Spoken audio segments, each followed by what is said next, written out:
everyone. My name is Kavita and I'm from IDP IELTS in Australia. It's great to see so many of you joining us today. Thank you so much for connecting with us and thank you for choosing IELTS. In today's Ask Me Anything edition of the IELTS from Start to Finish series, world-renowned IELTS expert Don Oliver will be providing answers to 40 questions you asked through social media. And then we will move on to our Q&A session. So please remember to submit your questions in the Zoom Q&A and Facebook comments box, and we'll try to answer as many as we can today. A Facebook recording will be available right after the session, so worry not, as you can catch back on anything you learned today. We have a jam-packed hour ahead of us, so let's get cracking. Over to you, Don. Thanks very much, Kavita, and welcome to everybody who's joined us to ask me anything within reason.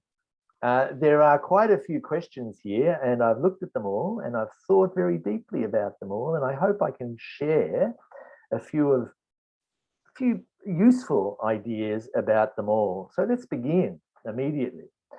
The first question we got from one of our listeners quite a while ago now is a very important one. It's all about reading. We're going to go through these questions in this order: reading and then writing and then speaking, and then finally talk about IELTS preparation in general terms.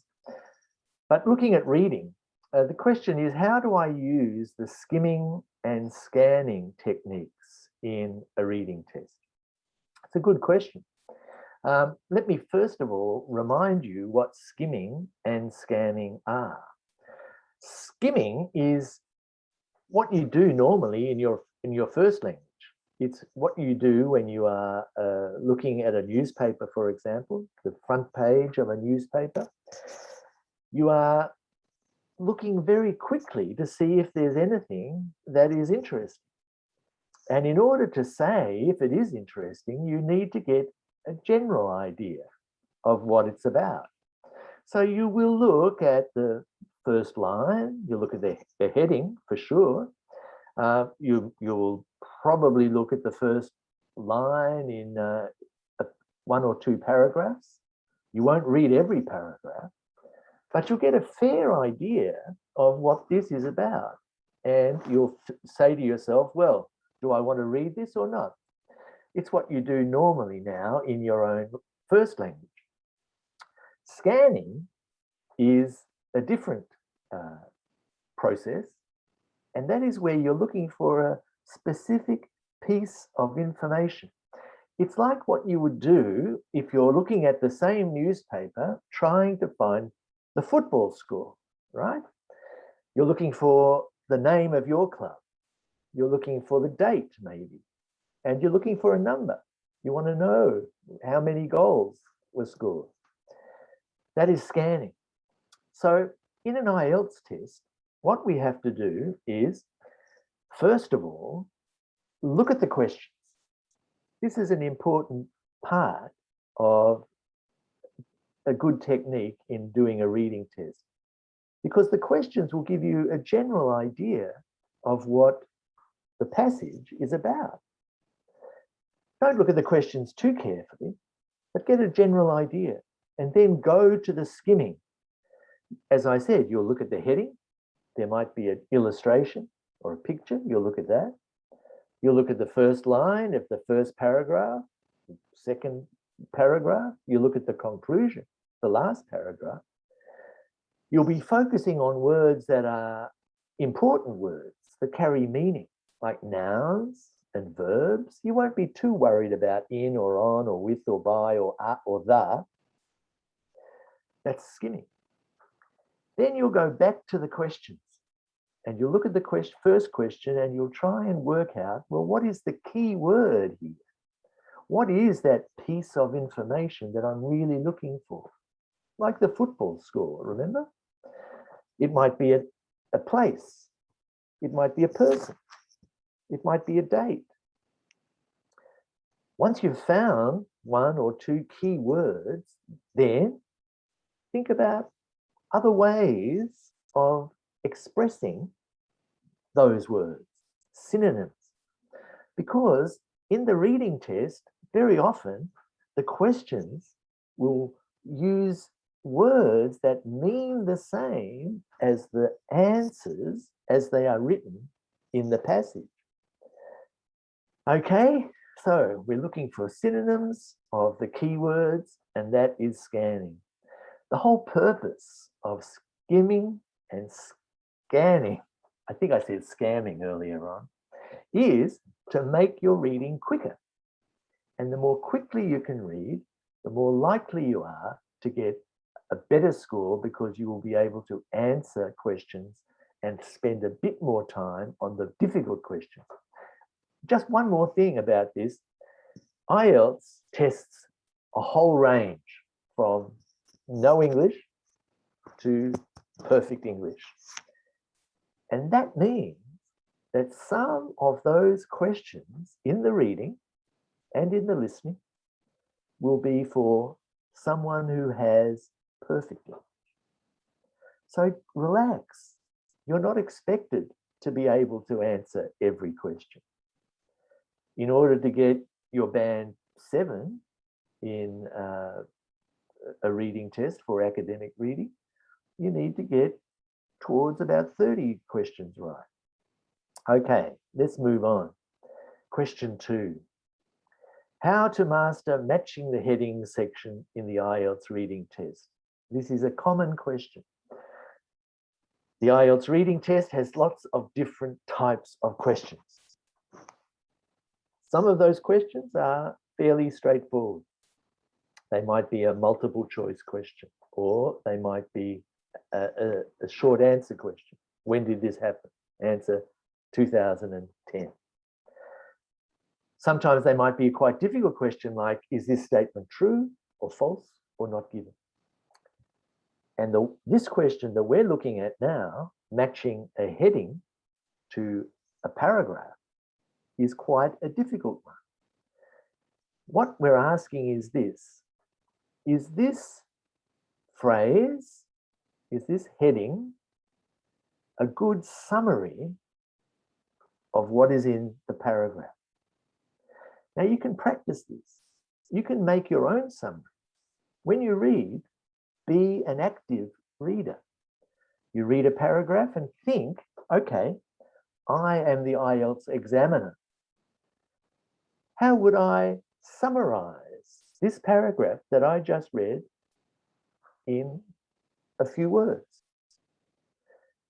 This is a good idea because it starts to get you thinking the way the examiner is thinking. You will see that a particular word, for example, might be repeated several times in that paragraph.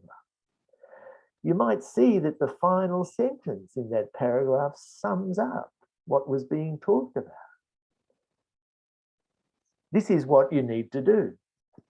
When you are matching a heading to a paragraph, I suggest you start matching a heading to the shortest paragraph, because that will be probably the easiest one.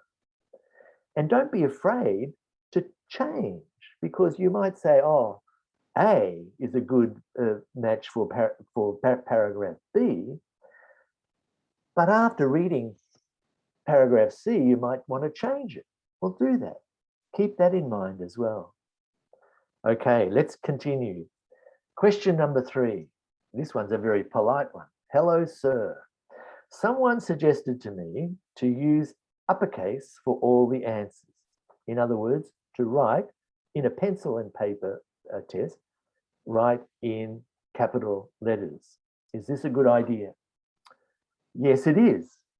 It is a good idea. It's especially a good idea if your handwriting is not very good. Capital letters are not important when we assess reading and listening. In other words, you can write Japan with a small j. You can write a person's name, Smith, with a small s. It doesn't matter. It's still marked correct. So you can use all capital letters as well You can also write your essay in all capital letters. But don't mix up capital letters and lowercase in strange ways in your writing test, because that will affect punctuation. The reader won't know if that's the end or the start of a sentence or the end of a sentence. But in the listening and reading, definitely use uppercase if your handwriting is not good. In the essays, the writing test, use uppercase if you want to, if your handwriting is not very good. And of course, if you're doing the computer test, you can use uppercase, but it's probably not an issue because we won't be confused by handwriting. Okay, let's look at question number 4. This question is a very big question. How can you manage your time in the best way? Well, in each part of the test, there are different challenges about time management. In the reading and the listening, you have 40 questions, and in the reading, you have 1 hour to do that. In the listening, you have 40 questions, and the recording is not played twice, so you have to concentrate all the time. I would recommend in sequence, starting with reading, try and practice the skimming and scanning so that you can read more quickly. Don't waste too much time on a difficult question. As I said, you can leave that one. Maybe that's for a band 9 person. Come back to those questions. Guess the answer if you want. For 3 passages in an academic reading test, try and stick to 20 minutes for each one of those. In the listening, use your time carefully by using the time that they give you before the recording to look at the questions. Don't waste time going back and looking at your answers, because you should be spending that time looking at the next set of questions. In the writing, spend 40 minutes on task 2 and only 20 minutes on task 1. And make sure you leave a little bit of time at the end to check your work. This is an important part of time management. And in the speaking, you don't really have to worry too much because the examiner will handle the time for you. We'll ask the next question. We'll tell you when to start. We'll tell you when to stop. Okay, that's my best advice about managing time. And you can practice these things. When you do your practice tests, not always, but sometimes, time it. Time your reading to 1 hour. Time your writing to 1 hour. Okay, question 5. What is the maximum number of grammatical and spelling mistakes that I can make to score a band 7? Well, it's a difficult question to answer in some ways and an easy answer in other ways. If you look at the assessment criteria, the public version of the assessment criteria, and please look at this, download it. It's on the IELTS.com website. It's in our preparation materials. You'll see that for lexical resource in writing, your vocabulary, how that is assessed, it says at band 7, occasional errors. At band 8, rare errors. At band 6, some errors.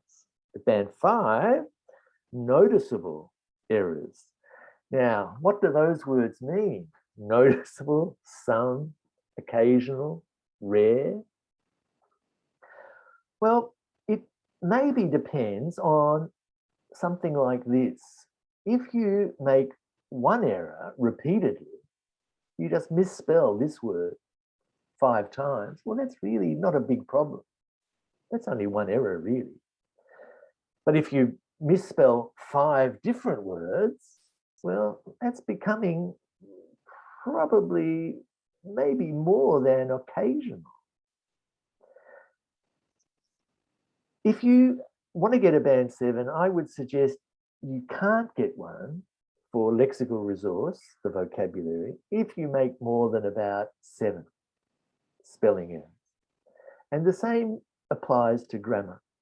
If you have 7 sentences which have errors in them, well, that's probably means that you can't get a band 7, but you could get a band 6. The other problem is that some of these errors are not that important, but other errors are important because they impede communication. If you look at band 6, it says that the errors do not usually impede communication. That means the reader still understands what you mean. But if the reader begins to misunderstand what you mean, then that is a problem, because that means you will probably go down to a 5 for your lexical resource and also for your grammar. So improve your spelling for sure, and check that you're using the right word, because sometimes that word choice will also affect your score. Okay? All right. Number 6, how to evaluate our own essays properly using the assessment criteria. This is an interesting question because I understand it's very hard. If you're learning a language, how do you know if you have made a mistake? Well, there are things you can do.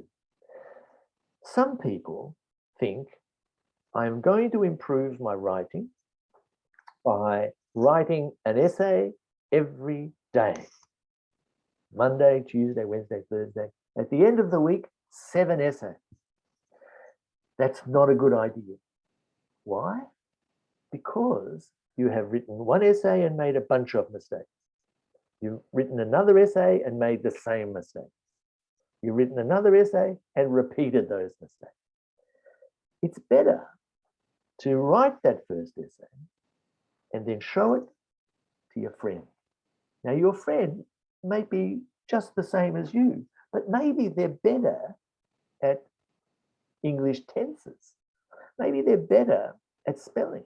Maybe they're a bit better at prepositions or using articles, and the. So your friend, even though he or she is a learner too, can still help you. They'll say, no, you should put to there, not in. You should put not the. Then rewrite it. Show it to another friend.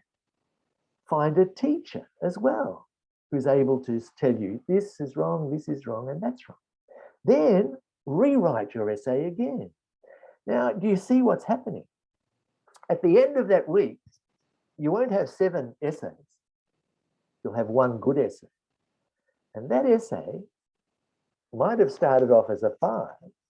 And at the end of the week, it's a 6 and 6.5 or a 7. Now that helps you because the week after, you start to write your essay and then you can correct it. You can say, okay, I made these mistakes before, prepositions, let me check. I made these spelling mistakes before, let me check. Continue doing that and you'll find that when you look at the assessment criteria, you will be like a band 7, only occasional errors. You will be like a band 7, that you have a range of a variety of complex structures and fewer errors. So that's how I would recommend that you look at the 2 big areas of lexical resource and grammatical range and accuracy. But that leaves the first criterion, which is task response.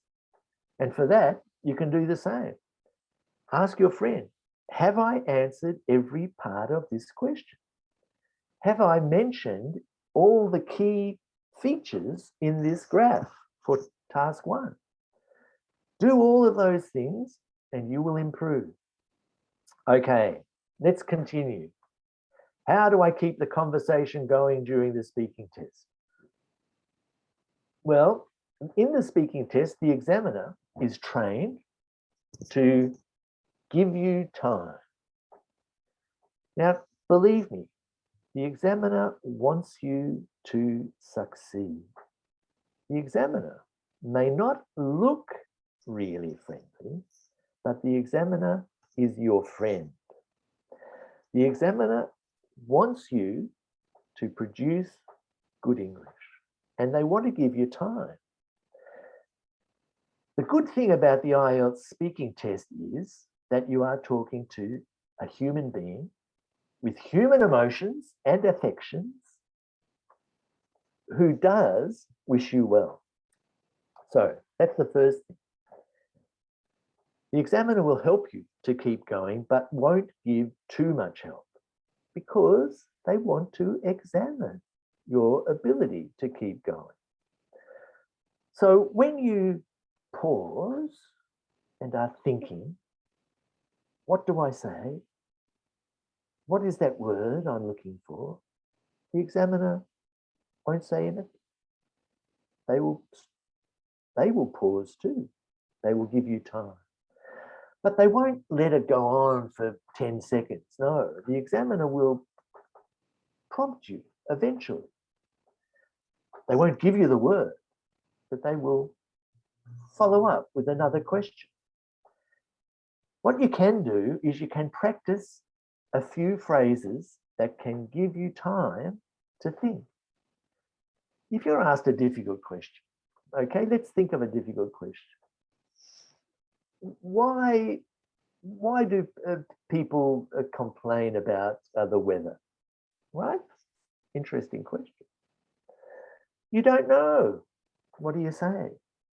You say, well, I'm not really sure. I don't complain very much. My wife complains. I suppose people make plans. Let me think. Well, now I really haven't answered the question yet, but I have a few phrases to keep the thing going, and you can practice that. Practicing speaking English in natural situations will help you to feel confident about using your language to fill up the spaces, but also it will give you some strategies for coming up with ideas. And as I always say, reading is helpful here. The more you read, the more you listen to other people, then the more ideas you will have about talking about difficult issues and subjects. So all of those things you can do and you can practice. But basically, you don't have to worry too much about keeping going because the examiner will help you to keep going up to a point. Okay, we have some more questions about speaking and that might help you as I explain these. This question is interesting. Is it better to have a casual style of speaking, like you would when you're talking to a colleague or a friend, or is it more appropriate to be a little formal? Well, the culture of English speakers is generally fairly informal.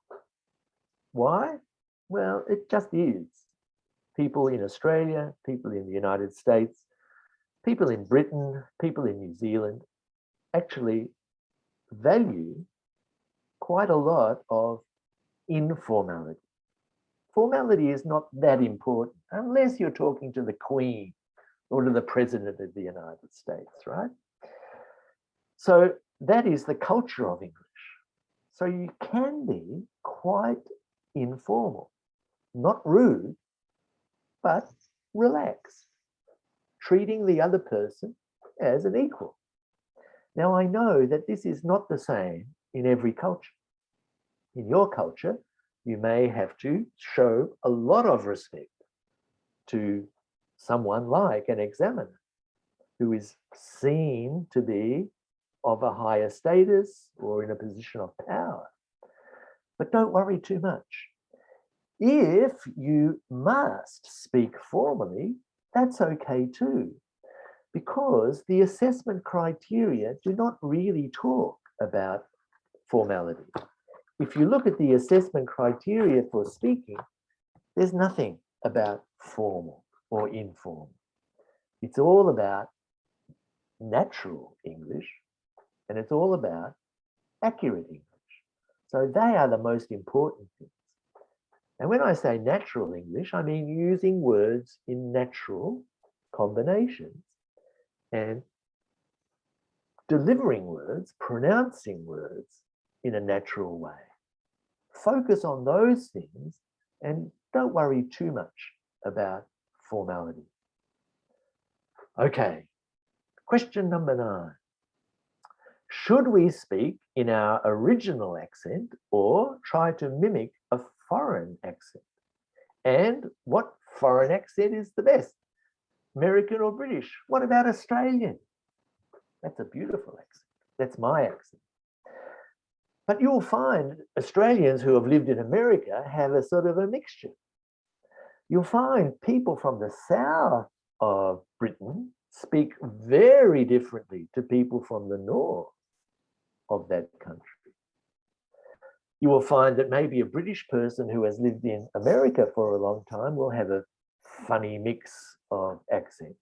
So accent is not important in itself. You will speak English with an Arabic accent, with a French accent, with a Japanese accent. It's okay. In fact, it's quite charming.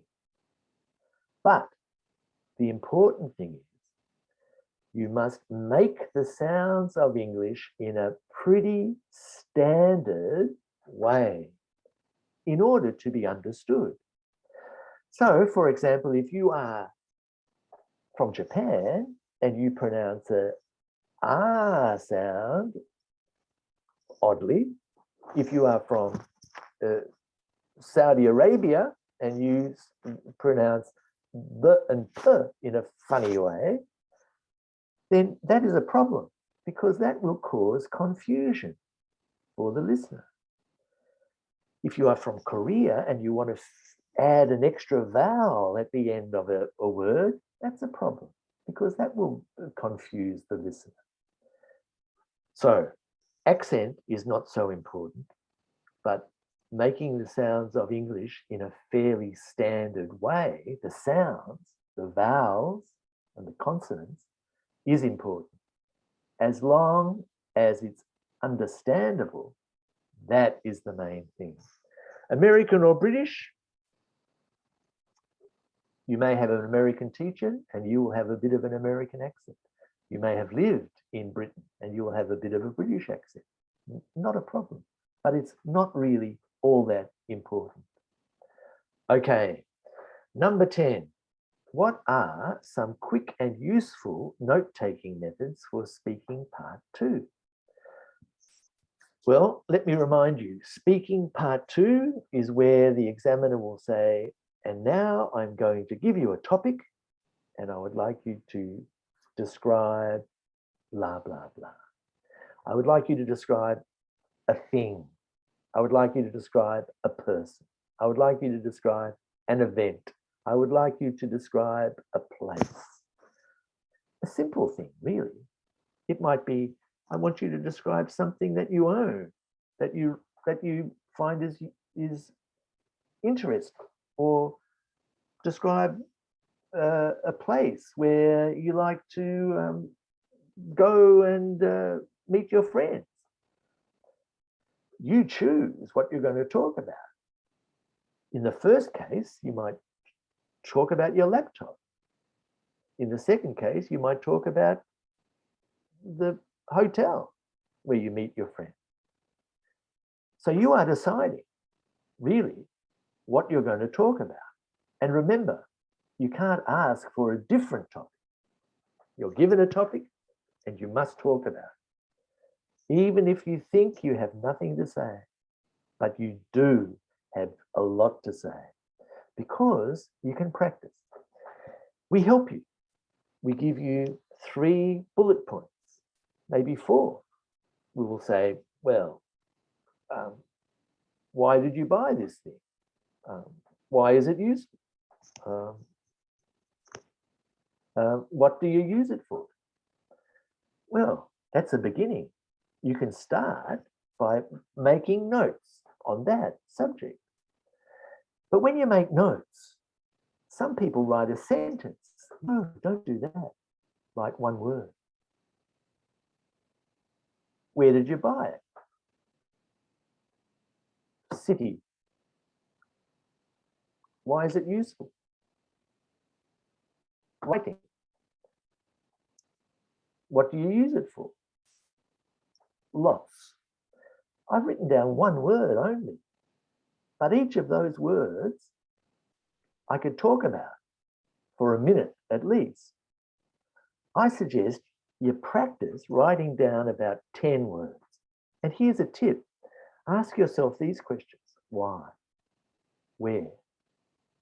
Who? When? Ask these questions. If I lost it, if I had more money. Ask these questions. How much? Practice doing this. Practice asking yourself some questions and answering with 1-word answers.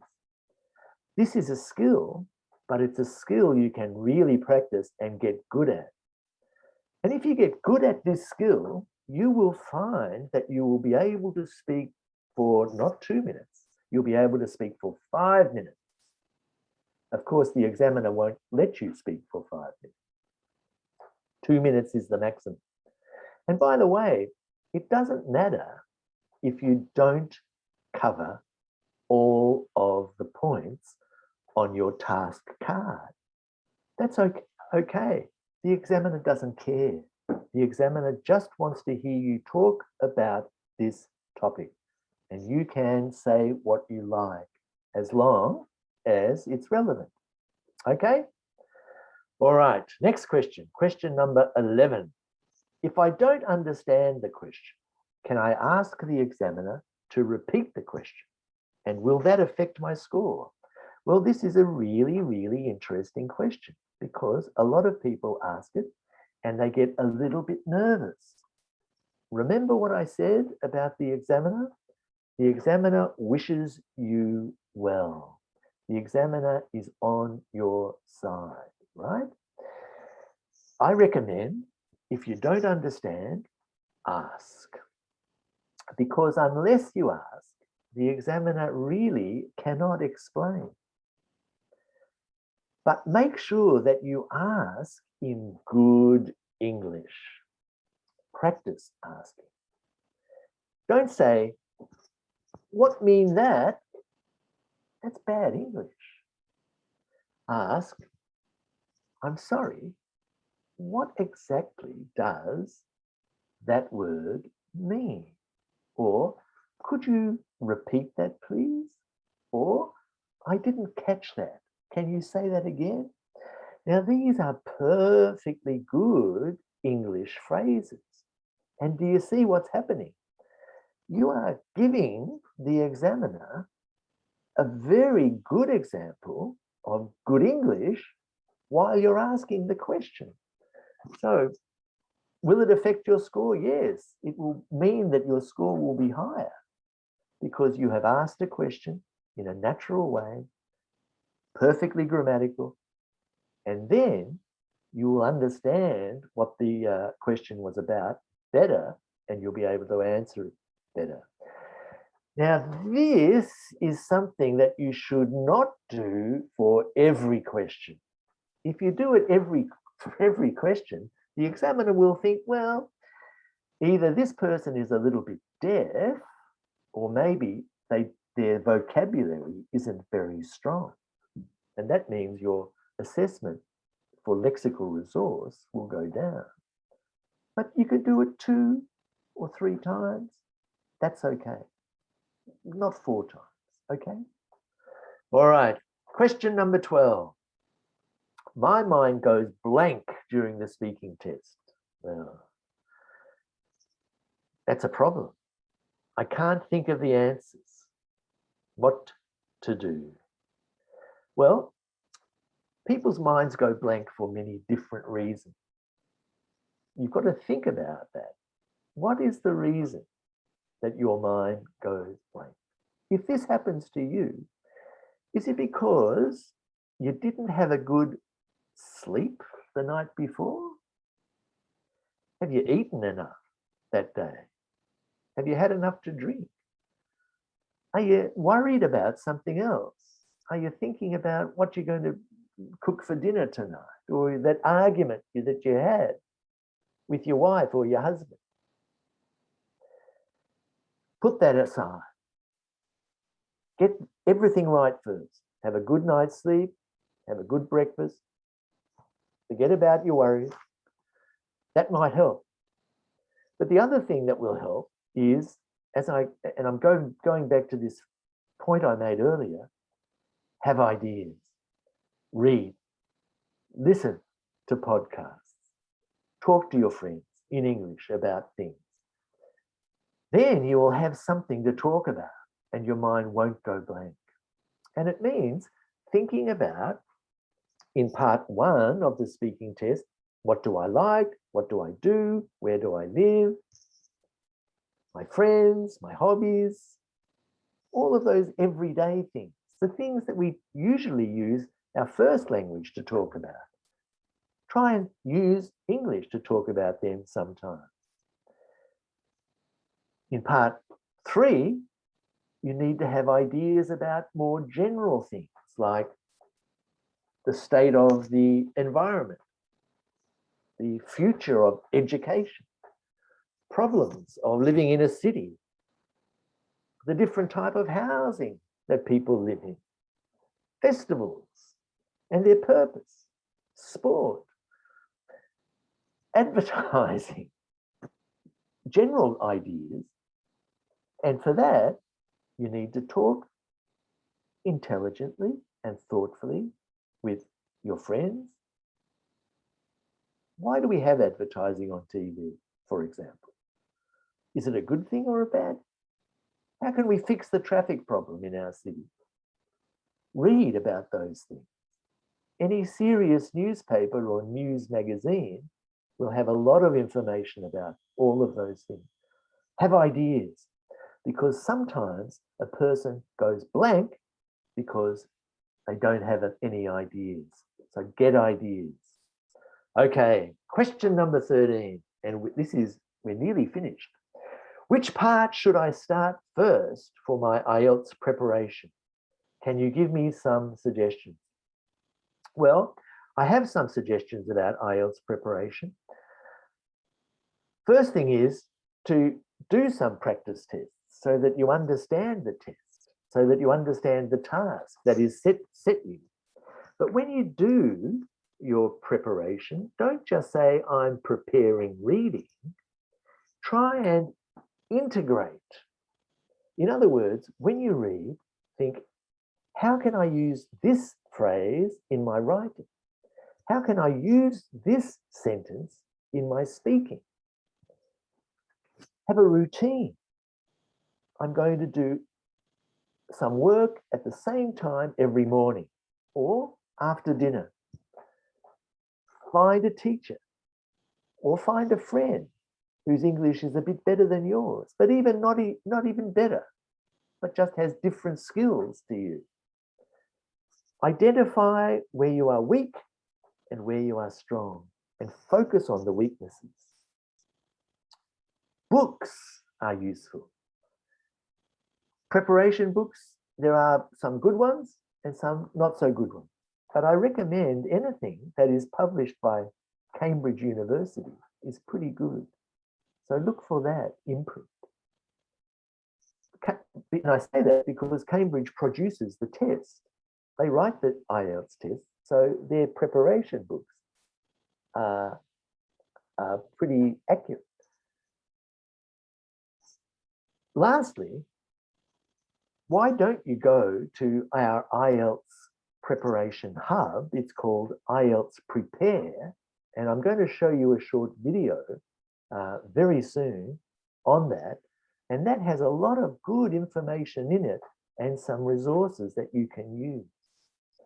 Okay, our last question before we look at that video is, how do you start preparation at home?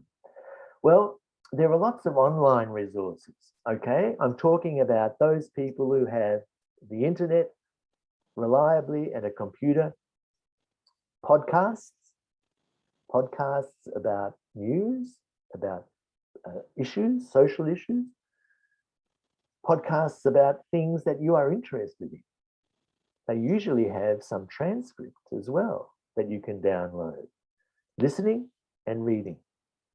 Videos on YouTube, videos on any topic. Start simple and build up to something more complex. And make sure that you do it repeatedly. Like what I said about essays. Don't just look at one video and then another video and then another video. Look at this video many times. Pause it, stop it, make a note, talk to your friends about it, rewind it. Make sure that you make it a habit to look at English language television if you can, and listen to English language radio if you can, as well as talking to people in English and listening to what they say in return. Be an active listener. Summarize what you've heard for yourself. Be an active reader. Summarize what you have read. Remember what I said? Matching headings? Become the examiner. How am I going to, what sort of heading would suit this paragraph that I just read? Repeat these things out loud.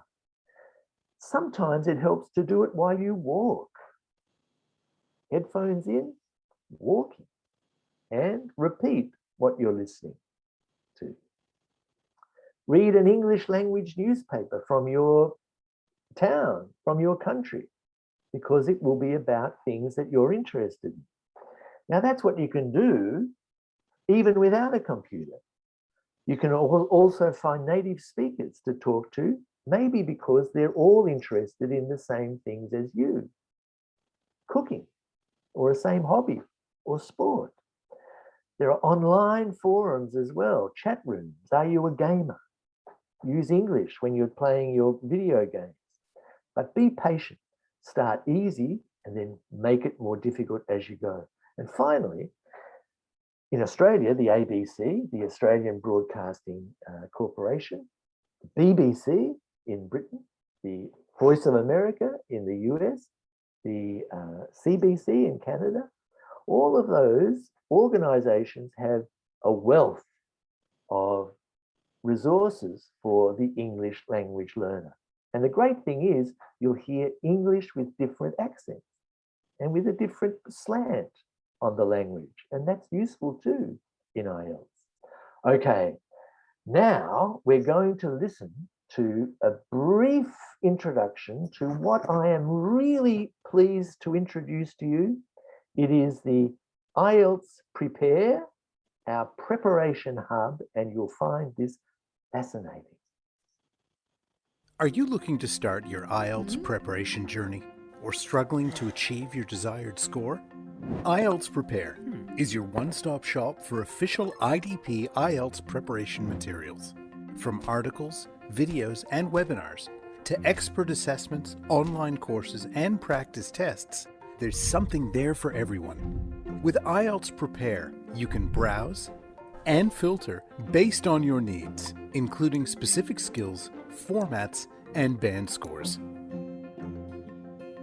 If you can't quite find what you're looking for, just use #AskIELTS on social media, or check out our Ask IELTS videos for tips and advice from IELTS experts, ambassadors, and other test takers. IELTS Prepare is constantly updated with new preparation materials and features, so make sure to check back in to see what's new. Start your IELTS journey with IELTS Prepare today. Oh, And that was an American accent. So it doesn't really matter. You can have an American accent, a British accent, or an Australian accent, or another one. Now, here are some more things that you have probably looked at already, but just to remind you, IELTS.idp.com, our Facebook page, put questions there, read the answers that are there, TikTok, and next week there is a brilliant performance on TikTok that we're going to bring you, same time, same day, but next week. idp.com about news and articles, practical tips, and also our YouTube videos, which are all very useful, especially for speaking. As I said, there is a bonus TikTok session next week, and I'm looking forward to that, and I think that it will be very useful as well. And that is where you can ask questions in a live setting. Okay, I'm ready, KD, for some questions if you have any. Definitely, we have lots for you. And thank you, Dawn, for helping us answer so many questions. Good. Answers and advice were amazing as usual. So we let's get through as many as possible. So let's get started. So hi, Dawn. There is a word limit for the writing task. So will I be penalized if I exceed the word count? No, you can write as many words as you like, and the examiner will read them all. But I recommend that you don't write too many words. Some people think the more I write, the better. No, no, no, no, no. That is not true, because the more you write, the more chances you have of making a mistake, the more errors you will make. Probably you will be less relevant, some of the stuff that you write about, and you won't have time to check your work. Thank you, Dawn. The next question is for writing task 2. We are usually asked for our opinion, so whether we agree or disagree about something. So do we only state our opinion, or do I provide points? I didn't hear that last little bit, Katie. Or do I provide what? Do I only state my opinion, or do I provide both viewpoints? I would recommend, as a general rule, to provide both viewpoints. You're not always asked to do that. The simplest question in an IELTS writing task 2 is, to what extent do you agree or disagree? And you can answer that question easily by saying, I agree for these reasons. You always have to have an opinion. You always have to have a position on something. Is this a good thing? Is this a bad thing? Do the advantages outweigh the disadvantages, etc.? What is the reason for this? What are the solutions? You have to give your opinion always. And as a rule, you should mention the opposite opinion, but you're not always asked to. Sometimes you are asked to. They will say you'll be asked to address both views and give your own opinion. And in that case, you should look at what you believe, look at the opposite belief in equal measure, okay? But if it's just to what extent do you agree or not, then you don't have to spend much time on the opposite view. Great, thanks, Don. Someone asked about the speaking test. Is it okay to pause while thinking about what to say? Yes, it's natural. Remember, the speaking test tries to be a natural interaction between two flesh and blood human beings. Now, when you're talking to your friend, your colleague, your boss, you may pause, but will you pause for 10 seconds? No, you will pause though. Try and make the pauses not too long. Okay, I'll give you an example. Are you ready, Kaylee? Yeah. Now that pause, did you catch that? That was about 1.5 seconds. That's probably about as far as I would go. And going back to something I said earlier, try and fill it in with good English, like, well, that's an interesting question. Let me think. I haven't thought about that before. etc. That's a great tip. So another one from someone asking about the speaking test. If I don't know any facts to answer a question in the test, can I make up one or two facts that are believable? I think it's easier to just tell the truth. But was this the speaking test or the writing test? The speaking test. Well, look, I don't think you really have to make up things in the speaking test, because you're not really asked to support your opinion that rigorously, that is so substantially. In the writing, that's a bit different, because we do want you to support your view. And you might make up something. You might say, yes, this happened to my father. It didn't really, for example. In the speaking, I think it's better to try and be honest, because if I'm having this genuine relationship with the examiner, if I say, well, look, I really don't have very much experience of this thing. Big cities, I come from the country. But, and then say, well, then that really, you are using good English to describe your lack of evidence, and that's all you need. Great, thank you. Next question. My problem is the reading section. When I move from one paragraph to another, I tend to get distracted. Any tips for me, Don? Well, don't get distracted. That's my tip. But it goes back to what I said earlier. Why do you get distracted? Why do you go blank? Make sure that you tick off all those things I said. Have you had a good sleep? Have you had a good breakfast? Have you forgotten about the argument you had with your friend? Have you got to the venue in time? Plenty of time. Are you relaxed? Have you had enough to drink? Okay, done all of that.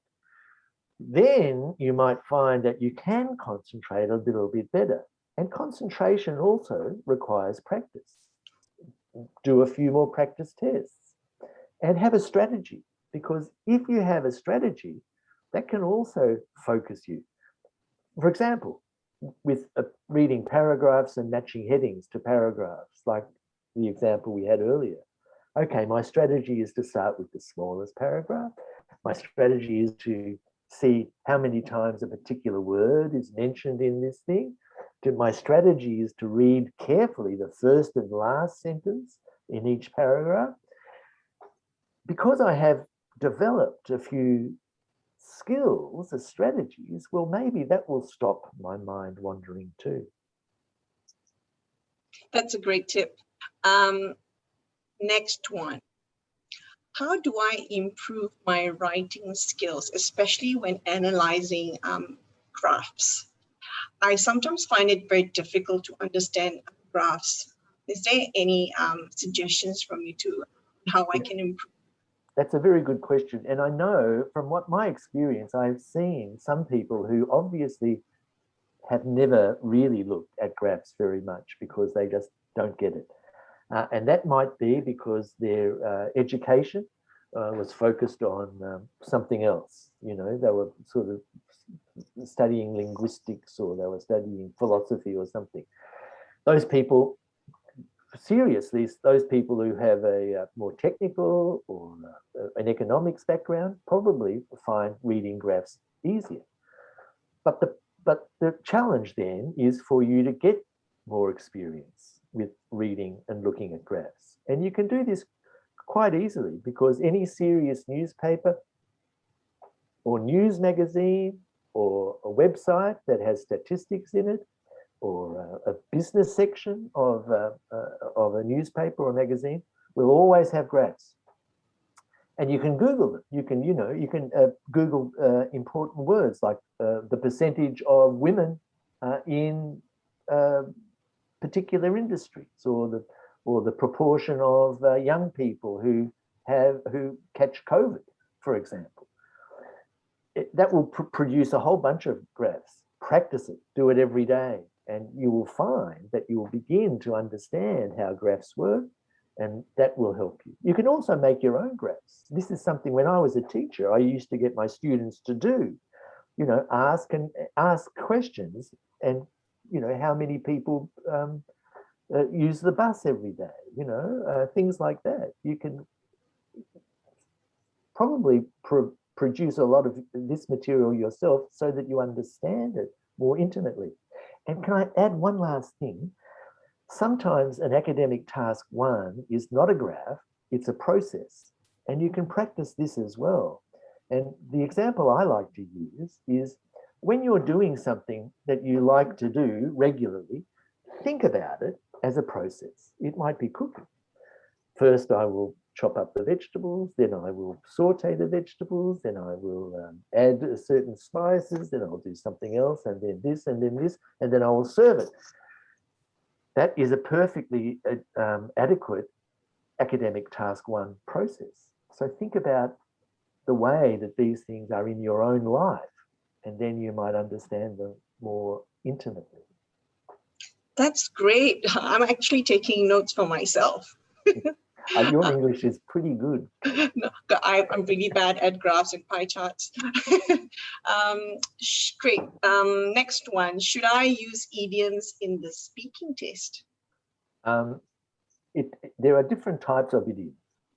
Sometimes there are idioms that are too difficult for a non-native speaker to use because they are completely illogical, right?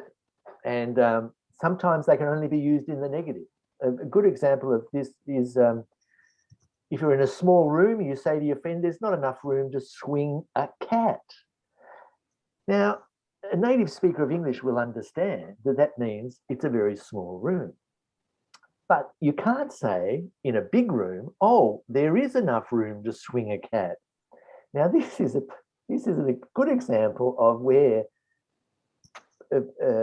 you're trying to adapt a fixed idiom to a new purpose, and it doesn't work. So don't use those idioms. But idiomatic language is natural language, and that means using phrasal verbs, using the correct prepositions with particular verbs and nouns. That is the idiom that you're after. And the more you can do that, the better. So learn those things. And when you hear them, when you hear somebody say, I got turfed out of the hotel last night because I drank too much, turfed out of the hotel. Very good. Write it down. Talk to your friends about it, okay? That's a great one. Next question. How can I stop making spelling mistakes? Practice your spelling is the short answer. But I think reading is, well, look, it depends. I am a visual learner. Not everybody is a visual learner. I agree. Okay, some people rely on listening to things. Some people rely on actually performing and doing speaking and moving around. But if I see a word written correctly enough times, I will know if I am not spelling it correctly. I am not the best speller in the world, but I can recognize mostly if I am not spelling something correctly. And on that point, if I was writing an essay for IELTS and I wasn't sure about the spelling of a particular word, I might just choose a different word that expresses the same idea. So I would try and minimize my spelling mistakes that way. Okay. Thank you, Don. I think we're down to our last question. So someone asked, my aunt took an IELTS test many years ago, more than a decade, but she was able to save all the practice materials and passed it on to me. Question, will those materials be enough for me to prepare for my test? Will I be required to buy new IELTS materials before I take an IELTS test? Those materials will still be relevant. The only change that I can think of in terms of writing, I think in the past, the instructions for academic task 1 were write a report for a university lecture. And now it's summarize the information. It's a small change. But the types of tasks in writing, the types of questions in the reading and the types of passages, the types of listening tasks as well, and the sorts of speaking tasks are really much the same as they were 10 years ago. That wraps up our session today, Don. So thank you so much for providing clear and amazing answers to all our test takers' burning IELTS questions. Well, thank you, KD. You're fantastic. Oh, thank you, Don. And to all of you who joined us today, we truly appreciate your time. If we didn't get the chance to answer your questions, make sure to message us directly and we will answer them as soon as we can.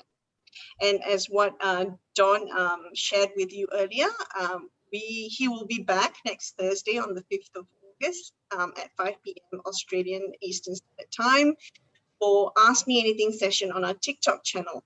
And our handle is @IELTS. So for another full hour, he'll be answering questions from the comments covering any aspect of the IELTS test with the goal of helping you to achieve your desired score. So thank you, everyone, and have a great day. Thank you. Bye.